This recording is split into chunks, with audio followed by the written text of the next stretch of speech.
सारे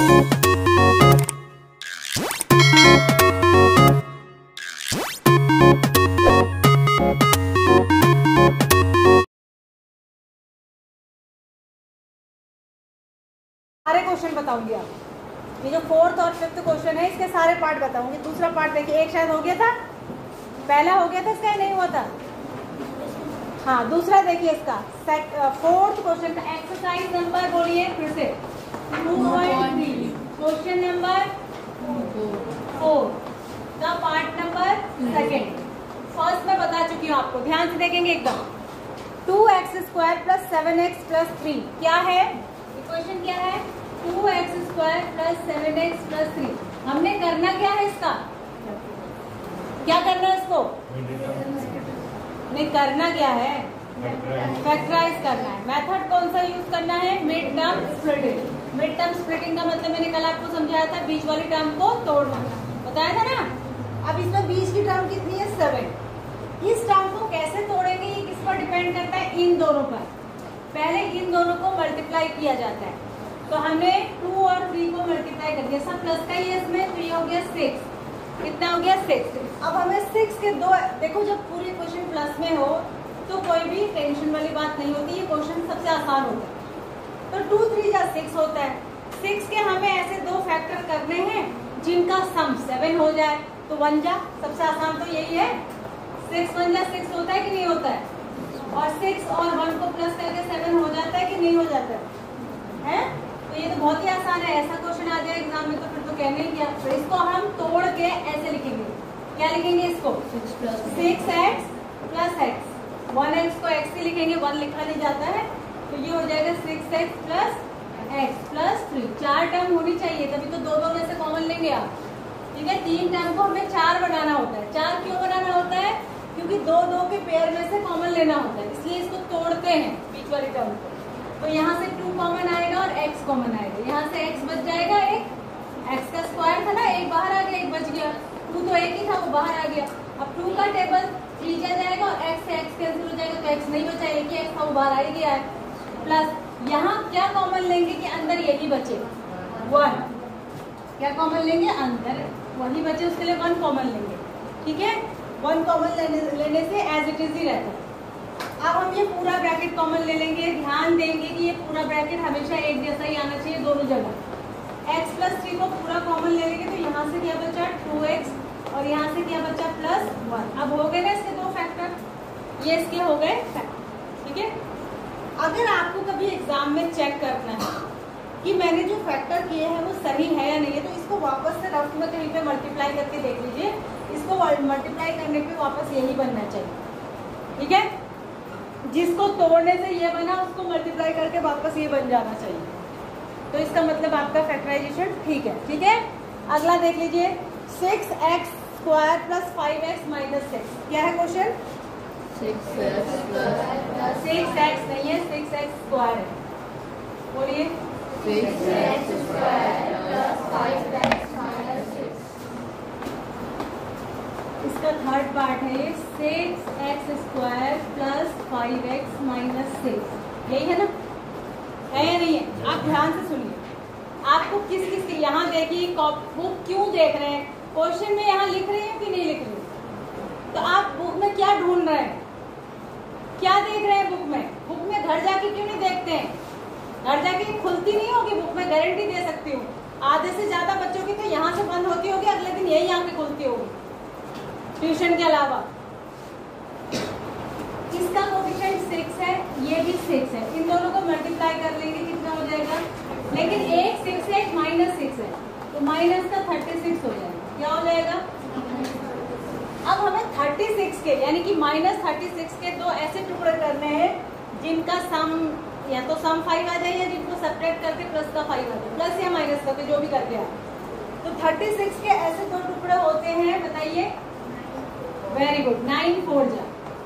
लेकिन हमें 36 माइनस का लाना है, तो दोनों में से एक माइनस होना चाहिए। अब वो कैसे पता चलेगा कि 9 को माइनस ले कि 4 को? वो इसको देख के पता चलेगा। बीच वाला टर्म प्लस का है, तो यानी हमें क्या करना पड़ेगा? छोटा नंबर माइनस में लेना पड़ेगा और बड़ा नंबर प्लस में।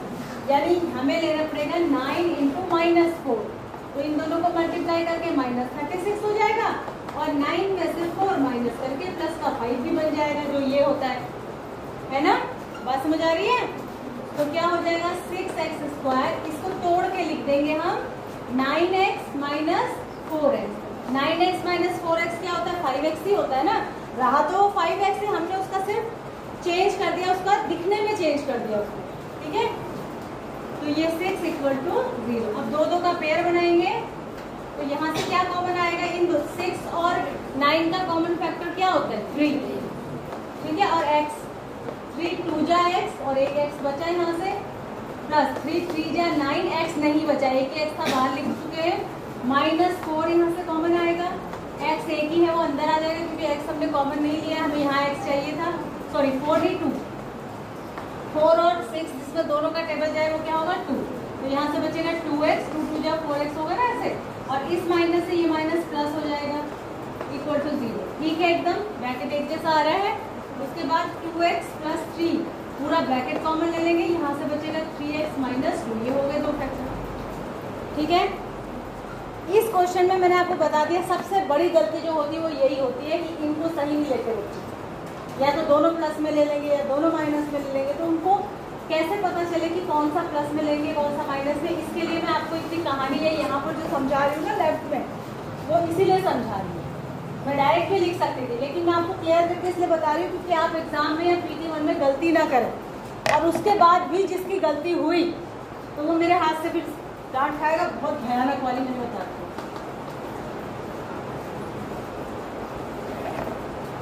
क्योंकि PT1 की तो कॉपीज दिखाऊंगी मैं आपको क्लास में ही, फिर मैं क्लास में ही उससे पूछूंगी ये गलती हुई कैसे, इतनी बार बताने के बाद।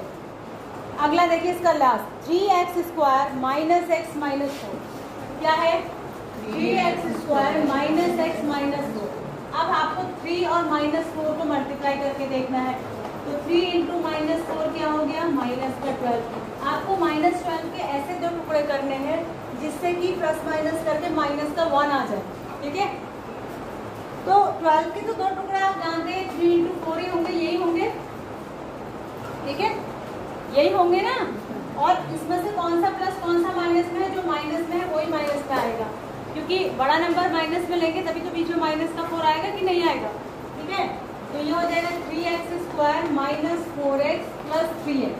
3x को प्लस में लेंगे, 4x को माइनस में लेंगे। जब प्लस माइनस माइनस होता है सब्ट्रैक्ट होंगे तो माइनस का x बचेगा, क्योंकि माइनस वाला नंबर बड़ा है। -4 = 0। पेयर बनाइए दो का, यहाँ से क्या कॉमन आया? x। 3 और 4 में से तो कुछ कॉमन नहीं होता है, यहाँ से क्या बचेगा? 3x - 4 प्लस यहाँ से क्या कॉमन लेंगे? 1, तो ये हो जाएगा 3x - 4। कई बच्चे क्या करते हैं ना, ये यहाँ पर या तो +1 लगा देते हैं या इसको लिखते ही नहीं है, 1 ऐसे लिख देते हैं, ये प्लस आएगा यहाँ पे, ठीक है। अब पूरा ब्रैकेट कॉमन ले लेंगे। हर चीज के नंबर होते भी हैं मैथ्स में और हर चीज के नंबर कटते भी हैं मैथ्स में। आप कहेंगे मैम क्या फर्क पड़ जाएगा? तो बिल्कुल ये अर्थ का अनर्थ हो जाएगा अगर यहाँ पे प्लस ना लगाया जाए। तो अगर आपने सारा भी करा तो मैं बस ये एक स्टेप के नंबर दूंगी आपको। अगर 2 नंबर का एक क्वेश्चन है तो यहाँ तक करने का आधा दे दूंगी, बाकी यहाँ से तो गलती हो गया उसका कुछ नहीं दूंगी। जब यही गलत हो गया तो ये भले ही आपने सही लिखा, ठीक है। तो यहाँ पे साइन के साथ ही आता है, समझ में आ रहा है? क्योंकि इसका मतलब ये हो जाता है कि ये इनके बीच में मल्टीप्लिकेशन है जबकि ये बीच में एडिशन है। समझ रहे हो ना बात को? हाँ, ये समझ आ गया आपको? चारों क्वेश्चन कर लेंगे आप, इनको एग्जाम में पूछ लिए जाए तो। अब ये समझ में आ गई, समझ तो आप गए, लेकिन अभी आपको ये नहीं पता है कि अगर आपको ये 4 क्वेश्चन करने को दे दी जाए तो आप कर पाएंगे कि नहीं। ये आपको कैसे आएंगे? जब आप इनकी प्रैक्टिस करेंगे। मैंने बोर्ड पे कर दिया उससे आपको आ गया ये तो कोई बात नहीं है, क्योंकि मैंने बोर्ड पे किया उससे मुझे ही आया, आपको नहीं आया। मुझे आता ही है पहले से, ठीक है। तो आपको कब आएगा? जब आप इसको कॉपी पे करोगे, 1 बार नहीं 2 बार 4 बार 6 बार अच्छे से इन 4 क्वेश्चन को 4 बार प्रैक्टिस कर लीजिए। एक क्वेश्चन को 4-4 बार कर लीजिए, कभी नहीं भूलेंगे आप। अगला देखिए फैक्टराइज, अगला भी फैक्टराइज है लेकिन इसका फैक्टराइजेशन इस तरीके से नहीं होगा जैसे ये वाला क्वेश्चन था। पहला देखिए 5 का पहला क्वेश्चन नंबर 5 तो सब इधर ही देखेंगे, जो नहीं देखेगा वो फिर आके इधर करेगा बोर्ड पे अभी उसी क्वेश्चन को। X cube minus 2x² minus x plus 2, x cube minus 2x² minus, यही है क्वेश्चन, ठीक है। अब इसको करना है, कैसे करेंगे बताइए? ये तो आसान ही है। ये उस फॉर्म में है जिस फॉर्म में आप स्प्लिट करके लिखते रहते हैं। यहाँ से इन दोनों में से क्या कॉमन लग रहा है कि आपको आ रहा है? एक्स स्क्वायर कॉमन है। क्या आ रहा है? X square. तो यहाँ से बचेगा एक्स माइनस 2, क्योंकि एक्स स्क्वायर तो बाहर आ गया। यहाँ पर भी एक्स माइनस 2 भी बनना चाहिए, तो हम क्या करेंगे? -1 कॉमन ले लेंगे, ये हो जाएगा x, और ये इस माइनस से ये प्लस माइनस हो जाएगा, तो ये भी हो जाएगा x माइनस 2, ठीक है। अब x माइनस 2 कॉमन ले लेंगे पूरा ही, तो यहाँ से बचेगा x², यहाँ से बचेगा -2। क्या ये हो गया? अभी नहीं, ठीक है। अब अगली लाइन में आप इस 1 को 1 का स्क्वायर लिख देंगे, क्योंकि 1 का स्क्वायर भी 1 ही होता है ना। ऐसा मैंने क्यों करा? क्योंकि इसमें मैं आइडेंटिटी लगाऊंगी a² माइनस b², तो वो होगा a प्लस b और a माइनस। ऐसा मुझे करने की जरूरत क्यों थी? क्योंकि ये एक क्यूबिक इक्वेशन है, स्क्वायर में नहीं है, क्वाड्रेटिक इक्वेशन थोड़ी है। ये कैसी इक्वेशन है? क्यूबिक। और क्यूबिक इक्वेशन को के कितने फैक्टर आने चाहिए? क्यूबिक इक्वेशन के कितने फैक्टर आने चाहिए? 3। तो एग्जाम में भी आप इसको बिल्कुल ऐसे ही करेंगे। जब आप 3 फैक्टर नीचे निकालेंगे तब आपको पूरे मार्क्स मिलेंगे। अगर आपने यहीं तक छोड़ दिया, इसको और आगे फैक्टराइज करना है, नहीं छोड़ते तो यहाँ तक करने के पूरे मार्क्स नहीं मिलेंगे। आधा नंबर, 1 नंबर जितना भी होगा, अगर 3 का होगा तो 1 नंबर कट हो जाएगा। तीनों फैक्टर पूरे निकाल के बताना है, ठीक है। मतलब यहाँ पे इसके बाद आइडेंटिटी लगनी है ना, तो टीचर भी तो ये देखता है कि बच्चे को इससे आगे करने की नॉलेज है या नहीं है कि इसका आइडेंटिटी लगानी है, ठीक है। बुक का आंसर मत देख, फिर से कह रही हूँ चश्मा लगा लो, मैं वो बता रही हूँ जो तुम्हें एग्जाम में करना है। बुक वाले ने नहीं तुम्हारी कॉपी चेक करनी है एग्जाम में, समझ में आ रहा है? तो बुक की आंसर शीट बाद में देखनी, घर पे देखा करो, ठीक है। यहाँ पर बुक में देखने की आवश्यकता ही नहीं है। 1000 बार ये बात बताइए, आपका ध्यान इधर उधर बुक में, इसमें कॉपी के पन्ने पलटने में, इसको क्या हो गया? ये सो रही है? हाँ, क्या गिरा था? 2 मिनट से देख रही हूँ मैं तुम्हें सोई हुई हो। क्यों? हेड डाउन करने के लिए क्या हो गया? ये हाल है इन बच्चों का। मैं सीसी क्लास में नहीं जा रही हूँ। स्टोरी सुनोगी तो हिंदी इंग्लिश की, तो तुम तो लेट ही जाओगी, जमीन पे ही सो जाओगे बिल्कुल। सोती नहीं हो रात में घर में? घर पे नहीं सोने मिलता है। हेड डाउन में बोर्ड पे पढ़ा रही हूँ, तुम हेड डाउन कर रही हो।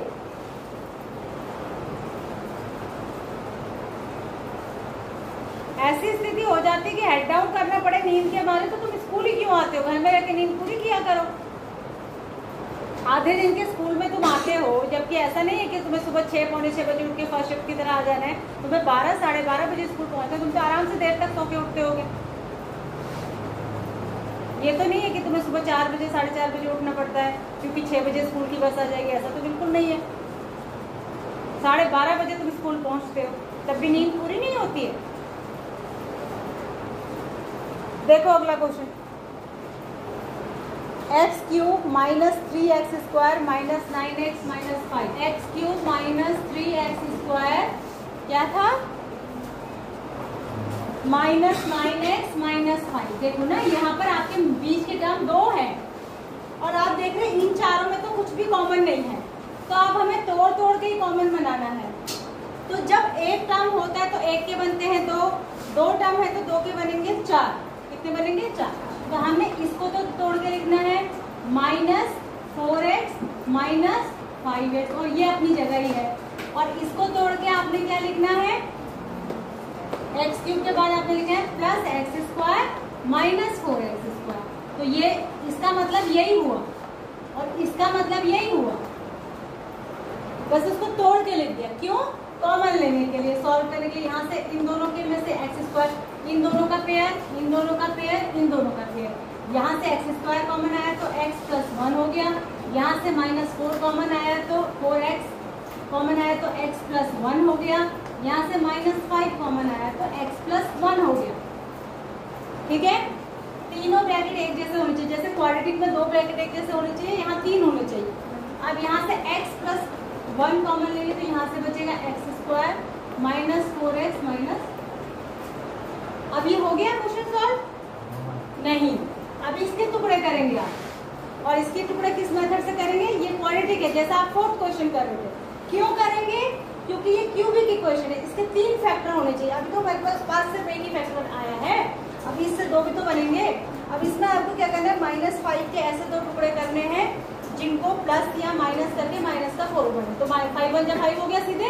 तो इसको क्या लिखेंगे, एक्स स्क्वायर, कौन सा माइनस में लेंगे, 5, बड़ा नंबर माइनस में लेंगे, छोटा प्लस में, -5। अब इन दोनों में से कॉमन, इन दोनों में से क्या कॉमन आएगा, x -5, यहाँ से +1 x -5, इन दोनों में से x -5 पूरा ब्रैकेट कॉमन, तो यहाँ से बचा x + 1। ठीक है, और एक ये भी साथ में चलता ही चलेगा, ये तो सॉल्व होता ही रहेगा, इसको साथ में लिखते ही जाएंगे ऐसे करके। ब्रैकेट तब तक हटाएंगे नहीं जब तक ये चलता रहेगा, लास्ट में हटा देंगे जब तीनों अलग अलग आ गए। तो ये इसके 3 फैक्टर होगा। तो इसलिए मैंने कहा कि क्वेश्चन नंबर 5 डिफिकल्ट है, क्वेश्चन नंबर 4 तो आपने 8th में भी वैसे क्वेश्चन करे तो वो आपको, उससे आप फेमिलियर हो, वो आपको आते करना। ठीक है, तो ऐसे यहाँ तक करना पड़ेगा। तो अगर क्वेश्चन नंबर 4 आएगा आपका एग्जाम में तो वो आएगा 2 नंबर में। क्वेश्चन नंबर 5 का क्वेश्चन आएगा एग्जाम में प्रीटी 1 में, तो ये आएगा 3 नंबर में। बात समझ आ रही है? तो ये है, इसमें 4 ही क्वेश्चन है, इनको खूब अच्छे से प्रैक्टिस कर लीजिए। वैल्यू हुई ना अभी? अच्छा, आज तो 2 पीरियड, चलो 1 पीरियड आपका हो गया। अभी इसके जो 2 क्वेश्चन